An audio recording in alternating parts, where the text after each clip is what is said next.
بۆ یەکەم جار لەسەر ئاستی هەرێمی کوردستان سەنتەری ڕایال بۆ ئاڵوگۆڕی کللتوری سمپۆزیۆمی هونەری شێوەکاریان لە ژێرناوی نیشتیمانێک لە ڕنگ لە پێناو ئاشتی و پێکەوەژیاندا لە ڕانیە ساز کرد کە هونەرمەندانی ناسراوی 7 وڵات لە عێراق و تورکیا و لوبنان و قەتەر و ئێران و بەحرین بەشداریان تێدا کردبوو.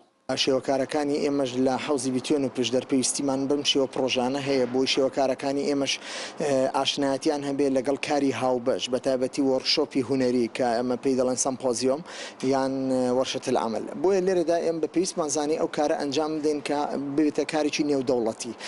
ناوچەکەشمان هەمووی ئاگری گرتووە بە تایبەتی کوردستانیش پرشکی و ئاگری بەرکەوتو کۆمەڵک شەهیدی قارەمانمان داوە بۆیە بە پێویستمان زانی بە هەموو دنیای بڵێن لە ڕێگەی هونەرەوە کە ئێمە داوای ئاشتی و پێکەوە ژیان دەکەیتەوە دەمانەوێت بە ئاشتی و پێکەوە ژیان نیشتیمانێک لە ڕنگ دروست بکەین.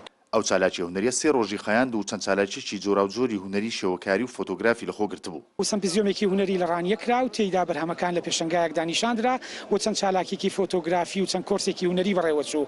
هەمان پرۆگرام 3 ڕۆژ لە ڕانیە 3 ڕۆژ لە سلێمانیش بە هاوکاری دەستگای جەمال عیرفان بەردەوام دەبێ و هەروەها لە پایتەختی هەرێمی کوردستانی شەندیدارێکی فەرمی و گفتوگۆی ئاڵوگۆڕی کللتوری ئەنجام دەدرێت بە مەبەستی زیاتر تونندوتۆڵکردنی ئەو پەیوەندیە بۆ هیوایی ئێمە بتوانین لە ئایندەیەکی نزیک بە هاوکاری ئەو هاوڕێیانە بازنەی چالاکیەکانمان بۆ ئەوان فراوان بکەین بۆ چەند وڵاتێکی تر. هونەرمەند زیاد بەرقۆری سەرۆکی ڕێکخراوی ڕەوەندی عێراق لە قەتەر خۆشحاڵی خۆی دەربڕی بە بەشداریکردنیان لەو سمپۆزیۆمە لە ڕانیە. احنا التقينا في رانيا حتى كل فنان يمثل بلده.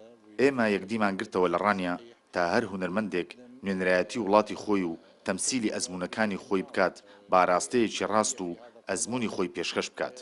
من دەمەوێت سوپاسی کاک خالید بکەم لە سەنتەری ڕایاڵ و بەرپرسانی ئیداری ڕانیە بۆ ئەو میوانداری و پێشوازیە چونکە بەڕاستی کۆمەڵی هونەرمەندی عەرب و بیانیان کۆ کردەوە ئەمە ژوێنەیەکی جوانی ئەو شارە و هەرێمی کوردستان و عێراق نیشان دەدات. فهذه تعكس صورة طيبة للقضاء وللإقليم وللعراق بشكل عام يعني. هەروە هونەرمەندی شێوەکار خات و مەهناس ئەرزەنی باسی لەوە کرد کە هەستێکی خۆشە کاتێک لە پێناو ئاشتیدا هونەرمەندانی 7 وڵات لە 7 کولتوری جیاواز و دیدگا و هونەر و خەیاڵی جیاواز لە ڕێگەی ڕەنگەوە گوزارش لە هونەر و کللتوری خۆیان بکەن. بەیان سۆڵها کەوە ڕەنگەوە هونەرمان و تەفەکرمان هەرکەوە شیوەیە بیشە سۆڵ چجوریە یعنی لە 7 وڵاتە لە 7 فەرهەنگە لە 7 ئەندیشەیە هەرکەوە شیوەی خۆی و فەرهەنگە خۆی و تەفەکرە خۆی سڵح بەیان کرد.